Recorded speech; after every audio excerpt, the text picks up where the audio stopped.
टिम्मी जिहड़ा ਉਹ ADC ਕੋਲ ਜਾਂਦਾ, ਜਿਹੜੇ ਜਲੰਧਰ ਦੇ ADC ਨੇ, ਆਪਣਾ ਲਾਇਸੈਂਸ ਬਣਾਉਣ ਲਈ ਆਪਣੇ ਦੋਸਤ ਦੇ ਨਾਲ। ਤੇ ਕੱਲ ਉਹਦੇ ਦੋਸਤ ਨੇ ਜੋ ਮੈਨੂੰ ਦੱਸਿਆ ਤੇ ਬਹੁਤ ਜ਼ਿਆਦਾ ਉਹ ਸ਼ਰਮਨਾਕ ਹੈ ਉਸ ADC ਵਾਸਤੇ ਵੀ।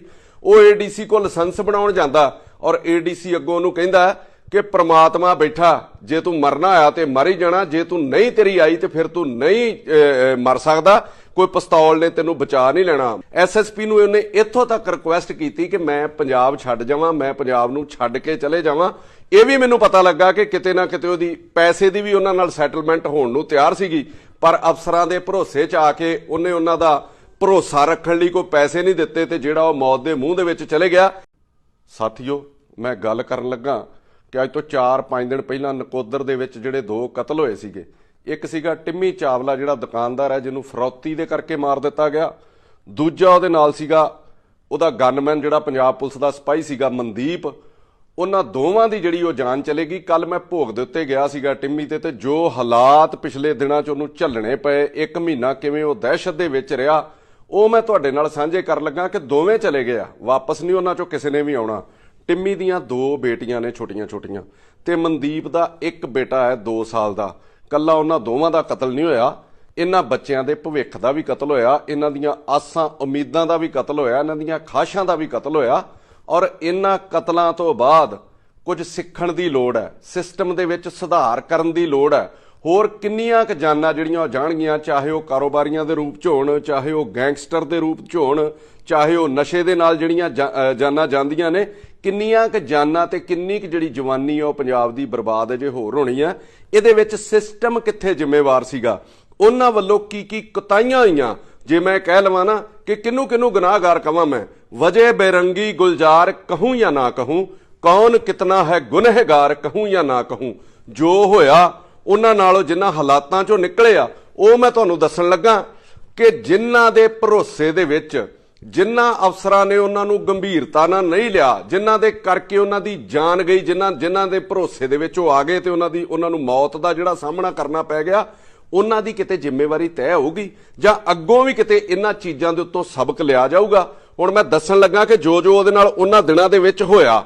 ਟਿੰਮੀ ਜਿਹੜਾ ਉਹ ADC ਕੋਲ ਜਾਂਦਾ, ਜਿਹੜੇ ਜਲੰਧਰ ਦੇ ADC ਨੇ, ਆਪਣਾ ਲਾਇਸੈਂਸ ਬਣਾਉਣ ਲਈ ਆਪਣੇ ਦੋਸਤ ਦੇ ਨਾਲ। ਤੇ ਕੱਲ ਉਹਦੇ ਦੋਸਤ ਨੇ ਜੋ ਮੈਨੂੰ ਦੱਸਿਆ ਤੇ ਬਹੁਤ ਜ਼ਿਆਦਾ ਉਹ ਸ਼ਰਮਨਾਕ ਹੈ ਉਸ ADC ਵਾਸਤੇ ਵੀ। ਉਹ ADC ਕੋਲ ਲਾਇਸੈਂਸ ਬਣਾਉਣ ਜਾਂਦਾ ਔਰ ADC ਅੱਗੋਂ ਉਹਨੂੰ ਕਹਿੰਦਾ ਕਿ ਪ੍ਰਮਾਤਮਾ ਬੈਠਾ, ਜੇ ਤੂੰ ਮਰਨਾ ਆਇਆ ਤੇ ਮਰ ਹੀ ਜਾਣਾ, ਜੇ ਤੂੰ ਨਹੀਂ ਤੇਰੀ ਆਈ ਤੇ ਫਿਰ ਤੂੰ ਨਹੀਂ ਮਰ ਸਕਦਾ, ਕੋਈ ਪਿਸਤੌਲ ਨੇ ਤੈਨੂੰ ਬਚਾ ਨਹੀਂ ਲੈਣਾ। ਮੈਂ ਵੀ ਕਹਿੰਦਾ ਕਿ ਪਿਸਤੌਲ ਉਹਨੂੰ ਬਚਾ ਨਹੀਂ ਸੀ ਸਕਦਾ, ਜਿਹੜਾ ਉਹਨੂੰ ਮਾਰਨ ਦੀ ਨੀਤ ਨਾਲ ਹੀ ਆ ਗਿਆ। ਉਹਨੂੰ ਕੋਈ ਪਿਸਤੌਲ ਕੱਢਣ ਦਾ ਕਿਸੇ ਨੇ ਮੌਕਾ ਵੀ ਨਹੀਂ ਸੀ ਦੇਣਾ। ਪਰ ਜਿਹੜੇ ADC ਵੱਲੋਂ ਉਹਨੂੰ ਇਹ ਸ਼ਬਦ ਵਰਤੇ ਗਏ, ਇਹ ਬੇਹੱਦ ਘਟੀਆ ਤੇ ਅਗਲੇ ਦਾ ਦਿਲ ਤੋੜਨ ਵਾਲੇ ਸੀਗੇ। ਉਸ ਤੋਂ ਬਾਅਦ ਉਹ ਵਾਰੀ-ਵਾਰੀ ਜਾ ਕੇ SSP ਕੋਲ ਦਵਾਈ ਦਿੰਦਾ ਰਿਹਾ। ਪਹਿਲਾਂ 3 ਉਹਨੂੰ ਗਨਮੈਨ ਦਿੱਤੇ, ਫਿਰ ਹੌਲੀ-ਹੌਲੀ ਜਦੋਂ ਉਹਦੀ ਮੌਤ ਹੋਈ ਉਹਦੇ ਨਾਲ 1 ਗਨਮੈਨ ਰਹਿ ਗਿਆ ਸੀਗਾ। ਕੁਝ ਉਹਦੇ ਜਿਹੜੇ 2 ਗਨਮੈਨ ਨੇ ਉਹ ਵਾਪਸ ਲੈ ਲਏ ਗਏ। SSP ਨੂੰ ਉਹਨੇ ਇੱਥੋਂ ਤੱਕ ਰਿਕੁਐਸਟ ਕੀਤੀ ਕਿ ਮੈਂ ਪੰਜਾਬ ਛੱਡ ਜਾਵਾਂ, ਮੈਂ ਪੰਜਾਬ ਨੂੰ ਛੱਡ ਕੇ ਚਲੇ ਜਾਵਾਂ। ਇਹ ਵੀ ਮੈਨੂੰ ਪਤਾ ਲੱਗਾ ਕਿ ਕਿਤੇ ਨਾ ਕਿਤੇ ਉਹਦੀ ਪੈਸੇ ਦੀ ਵੀ ਉਹਨਾਂ ਨਾਲ ਸੈਟਲਮੈਂਟ ਹੋਣ ਨੂੰ ਤਿਆਰ ਸੀਗੀ, ਪਰ ਅਫਸਰਾਂ ਦੇ ਭਰੋਸੇ 'ਚ ਆ ਕੇ ਉਹਨੇ ਉਹਨਾਂ ਦਾ ਭਰੋਸਾ ਰੱਖਣ ਲਈ ਕੋਈ ਪੈਸੇ ਨਹੀਂ ਦਿੱਤੇ ਤੇ ਜਿਹੜਾ ਉਹ ਮੌਤ ਦੇ ਮੂੰਹ ਦੇ ਵਿੱਚ ਚਲੇ ਗਿਆ। ਜਿਹੜੇ ਥੱਲੇ ਪੁਲਿਸ ਅਫਸਰਾਂ ਦੇ ਕੋਲੋਂ ਜਾਂਦਾ ਰਿਹਾ, ਉਹਨੂੰ ਕਹਿੰਦੇ ਰਹੇ ਕਿ ਉੱਪਰ ਮਿਲੋ ਜਾ ਕੇ। ਮਤਲਬ ਇਹ ਕਿ ਉਹਨੂੰ ਸੀਰੀਅਸਲੀ ਕਿਸੇ ਨੇ ਲਿਆ ਹੀ ਨਹੀਂ, ਸਿਰਫ ਫਾਰਮੈਲਿਟੀ ਕੀਤੀ ਗਈ ਜਿਵੇਂ ਬਾਕੀ ਸਾਰਿਆਂ ਦੇ ਨਾਲ ਕੀਤੀ ਜਾਂਦੀ ਹੈ। ਬਹੁਤ ਥਾਵਾਂ ਤੇ, ਬਹੁਤ ਸਾਰੇ ਜ਼ਿਲ੍ਹਿਆਂ ਦੇ ਵਿੱਚ ਇਹੋ ਜਿਹੇ ਅਫਸਰ ਲੱਗੇ ਆ। ਸਾਡੇ ਜ਼ਿਲ੍ਹੇ ਦੇ ਵਿੱਚ ਵੀ ਇੱਕ ਅਫਸਰ ਹੈਗਾ, ਮੈਨੂੰ ਪਤਾ ਲੱਗਾ ਉਹਨੂੰ ਕਿਸੇ ਬੰਦੇ ਨੇ ਜਾ ਕੇ ਕਿਹਾ ਕਿ ਮੈਨੂੰ ਗੈਂਗਸਟਰਾਂ ਦੀਆਂ ਧਮਕੀਆਂ ਆ ਰਹੀਆਂ ਨੇ, ਆ ਬਾਹਰਲੇ ਨੰਬਰਾਂ ਤੋਂ ਫੋਨ ਆਉਂਦੇ ਨੇ। ਤੇ ਉਹ ਅਫਸਰ ਅੱਗੋਂ ਉਹਨੂੰ ਕਹਿੰਦਾ ਤੂੰ ਇਹਨੂੰ ਬਲੌਕ ਕਰ ਦੇ। ਹੁਣ ਉਹਨੂੰ ਮੈਂ ਪੁੱਛਣਾ ਚਾਹੁੰਦਾ ਅਫਸਰ ਨੂੰ, ਉਹ ਨੰਬਰ ਤੇ ਬਲੌਕ ਕਰ ਦੂਗਾ, ਅਗਲਿਆਂ ਦੀ ਆਉਂਦੀ ਗੋਲੀ ਕਿਸ ਤਰ੍ਹਾਂ ਬਲੌਕ ਕਰੂਗਾ?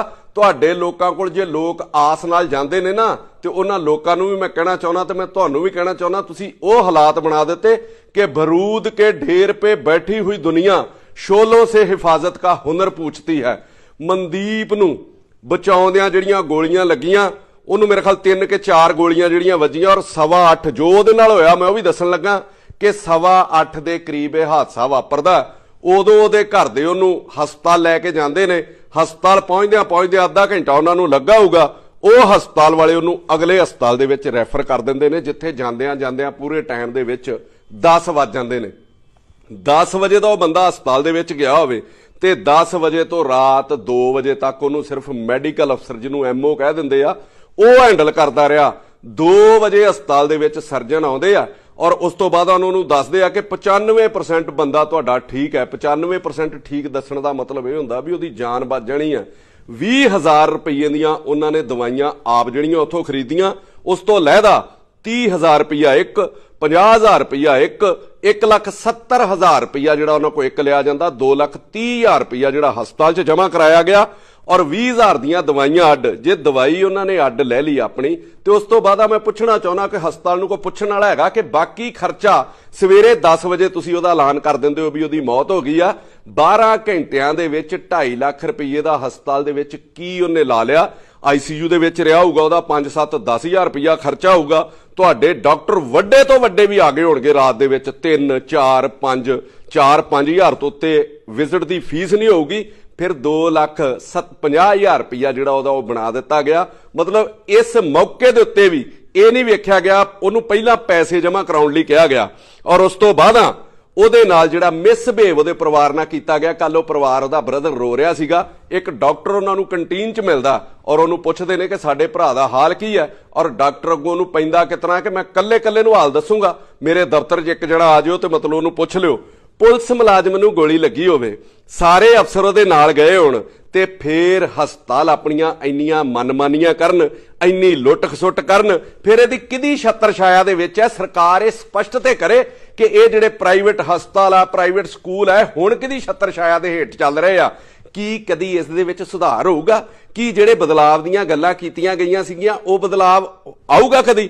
ਮੈਂ ਸਾਰਿਆਂ ਨੂੰ ਮਾੜਾ ਨਹੀਂ ਕਹਿੰਦਾ, ਪਰ ਮੈਂ ਉਹਨਾਂ ਡਾਕਟਰਸ ਨੂੰ ਵੀ ਕਹਿਣਾ ਚਾਹੁੰਦਾ ਜਿਨ੍ਹਾਂ ਦੇ ਸਰਕਾਰਾਂ ਤੇ ਸਿਸਟਮ ਦੇ ਨਾਲ ਹੱਥ ਰਲੇ ਆ, ਉਹਨਾਂ ਨੂੰ ਕੋਈ ਖੌਫ ਹੀ ਨਹੀਂ। ਮੈਂ ਉਹਨਾਂ ਨੂੰ ਕਹਿੰਦਾ ਤੁਹਾਨੂੰ ਸਰਕਾਰਾਂ ਦਾ ਖੌਫ ਨਹੀਂ, ਤੁਹਾਨੂੰ ਸਿਸਟਮ ਦਾ ਖੌਫ ਨਹੀਂ, ਪਰ ਪ੍ਰਮਾਤਮਾ ਦੇ ਖੌਫ ਤੇ ਖਾਓ। ਤੁਹਾਡਾ ਦਿਲ ਨਹੀਂ ਤੁਹਾਨੂੰ ਦੱਸਦਾ ਵੀ ਅੱਜ ਯਾਰ ਤੁਸੀਂ ਕਿਸੇ ਨਾਲ ਗਲਤ ਕਰਕੇ ਆਏ ਹੋ। ਤੁਹਾਡੇ ਲਈ ਇਹ ਗੱਲ ਮੈਂ ਕਹਿ ਲਵਾਂ ਨਾ ਕਿ ਕਿਸ ਸੇ तुम दोष छुपाओगे अपने, किस किस से तुम दोष छुपाओगे अपने, अपना मन भी तो दर्पण होता है। कि कदी तुसी अंदर झाती नहीं मारी अपने मन के शीशे दे विच भी लोग तुहाडे कोल किन्नी आस नाल आउंदे आ ते किद्दां तड़फदे होए ते तुहानूं गालां कढदे जांदे आ। इस सारे सिस्टम दे नाल सूबे दा नुकसान हो रहा, आउण वाली पीढ़ी दा नुकसान हो रहा। ਪਹਿਲਾਂ ਬੱਚੇ ਬਾਹਰ ਜਾਂਦੇ ਸੀਗੇ, ਆਪਾਂ ਕਹਿੰਦੇ ਸੀ ਬੱਚਿਆਂ ਦਾ ਬ੍ਰੇਨ ਜਿਹੜਾ ਉਹ ਡਰੇਨ ਹੋ ਰਿਹਾ, ਮਨੀ ਜਿਹੜੀ ਸਾਡੀ ਉਹ ਡਰੇਨ ਹੋ ਰਹੀ ਆ। ਜਿਹੜਾ ਉਹ ਪੈਸਾ ਕਮਾਉਂਦੇ ਸੀਗੇ ਮਾਪੇ, ਉਹ ਕਮਾ ਕੇ ਉਹਦੇ ਤੇ ਪੈਸਾ ਲਾ ਕੇ ਬੱਚੇ ਨੂੰ ਬਾਹਰ ਭੇਜ ਦਿੰਦੇ ਸੀ। ਹੁਣ ਬੱਚਾ ਨਹੀਂ ਬਾਹਰ ਜਾ ਰਿਹਾ, ਹੁਣ ਸਮੁੱਚਾ ਵਪਾਰ ਜਿਹੜਾ ਪੰਜਾਬ ਤੋਂ ਬਾਹਰ ਜਾਣਾ ਸ਼ੁਰੂ ਹੋ ਗਿਆ। ਲੋਕ ਆਪਣਾ ਵਪਾਰ ਨਾਲ ਲੱਗਦੇ ਸੂਬਿਆਂ ਦੇ ਵਿੱਚ ਉਹਨਾਂ ਨੇ ਕਰਨਾ ਸ਼ੁਰੂ ਕਰ ਦਿੱਤਾ। ਬੱਚੇ ਬਾਹਰ ਜਾ ਰਹੇ ਆ, ਵਪਾਰ ਇੱਥੋਂ ਖਤਮ ਹੋ ਰਿਹਾ, ਤੇ ਇਸ ਸੂਬੇ ਦੇ ਨੁਕਸਾਨ ਦੀ ਭਰਪਾਈ ਕੌਣ ਕਰੂਗਾ? ਇੰਨੇ ਬੱਚੇ ਬਾਹਰ ਜਾਣਾ, ਇੰਨਾ ਵਪਾਰੀਆਂ ਦਾ ਡਰੇ ਹੋਣਾ, ਇੰਨਾ ਵਪਾਰ ਬਾਹਰ ਜਾਣਾ, ਇੱਕ ਜਿਹੜਾ ਇਸ਼ਾਰਾ, ਇੱਕ ਮਤਲਬ ਸਿਗਨਲ ਆ ਜਿਹੜਾ ਕਿ ਪੰਜਾਬ ਦੇ ਤਬਾਹ ਹੋਣ ਦਾ। ਇਹਦੇ ਲਈ ਕਿਸੇ ਸ਼ਾਇਰ ਨੇ ਬਹੁਤ ਖੂਬ ਲਿਖਿਆ ਕਿ ਜੇ ਅਜੇ ਵੀ ਨਾ ਸਮਝੇ ਕਿ ਇਹ ਇੱਕ ਇਸ਼ਾਰਾ है, ये एक इशारा है आफते नागहानी का, किसी जगह से परिंदों का कूच कर जाना। लोकां दे ते किते आपां इत्थे साइबेरियन पंछी आउंदे आ ते किड्डी आस दे नाल ओहदियां खबरां लगदियां कितों ते पंछी गायब हो जाण, ते ओह भी एक इशारा हुंदा भी कोई तबाही आउण वाली आ जां मतलब कोई नुकसान होण वाला वा।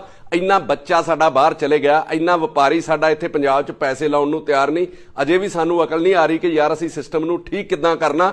ਜਿਹੜੇ ਇੱਥੇ ਕੰਮ ਕਰਦੇ ਆ ਉਹ ਵਿਚਾਰੇ ਆਪਣੀ ਫਰੌਤੀ ਦੇ ਦੇ ਕੇ ਜਾਨ ਛਡਾ ਰਹੇ ਆ ਔਰ ਡਰਦੇ ਕਿਸੇ ਦੇ ਨਾਲ ਗੱਲ ਵੀ ਨਹੀਂ ਕਰਦੇ, ਚੁੱਪ ਚਪੀਤੇ ਪੈਸੇ ਦੇ ਦਿੰਦੇ ਆ।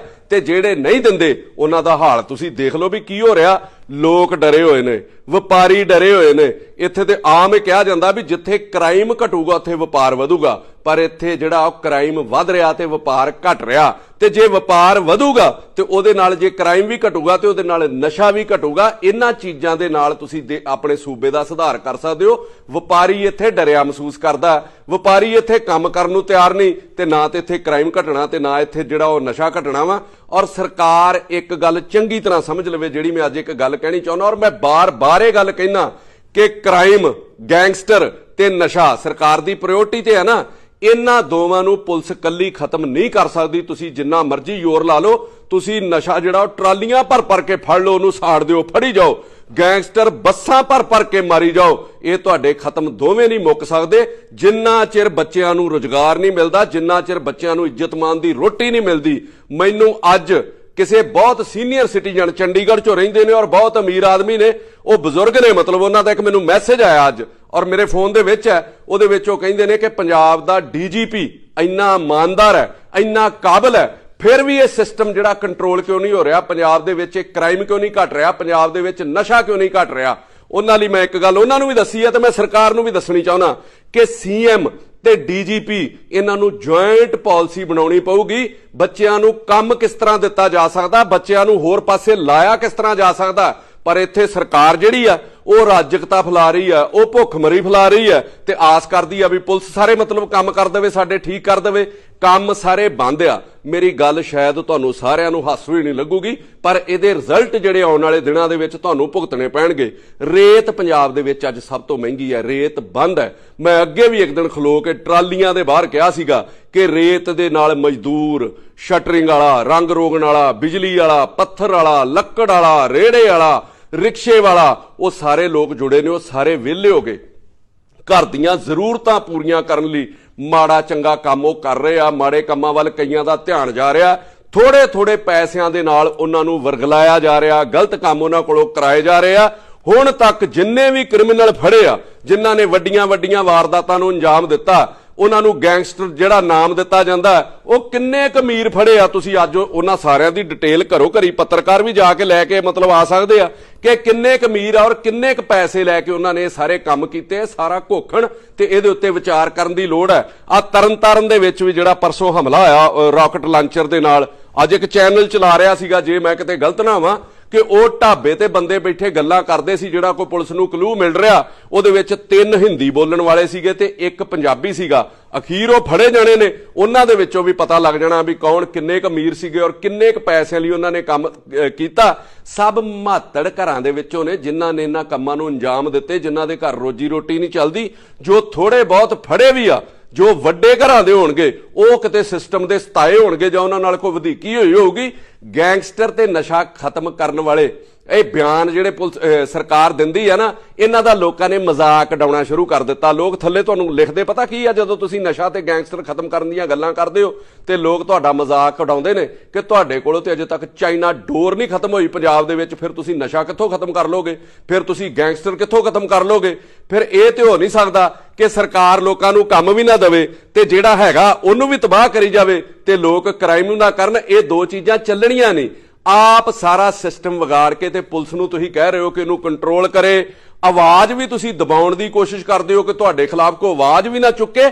ਇਸ ਤਰੀਕੇ ਤੁਹਾਡਾ ਸਿਸਟਮ ਤੇ ਤੁਹਾਡਾ ਸੂਬਾ ਨਹੀਂ ਸੁਧਰ ਸਕਦਾ। ਮਾਨ ਸਾਹਿਬ ਤੇ ਕੇਜਰੀਵਾਲ ਸਾਹਿਬ, ਲੋਕਾਂ ਦੀ ਆਵਾਜ਼ ਤੁਸੀਂ ਦਬਾ ਨਹੀਂ ਸਕਦੇ। ਜੇ ਇਹਨੂੰ ਜ਼ਿਆਦਾ ਦਬਾਉਣ ਦੀ ਕੋਸ਼ਿਸ਼ ਕਰੋਗੇ ਤੇ ਇਹ ਬਗਾਵਤ ਬਣ ਕੇ ਲੋਕਾਂ ਦੇ ਵਿੱਚ ਉੱਭਰ ਪੈਣੀ ਹੈ, ਜਿਵੇਂ ਬੇਅਦਬੀ ਵੇਲੇ ਉੱਭਰੀ ਸੀਗੀ।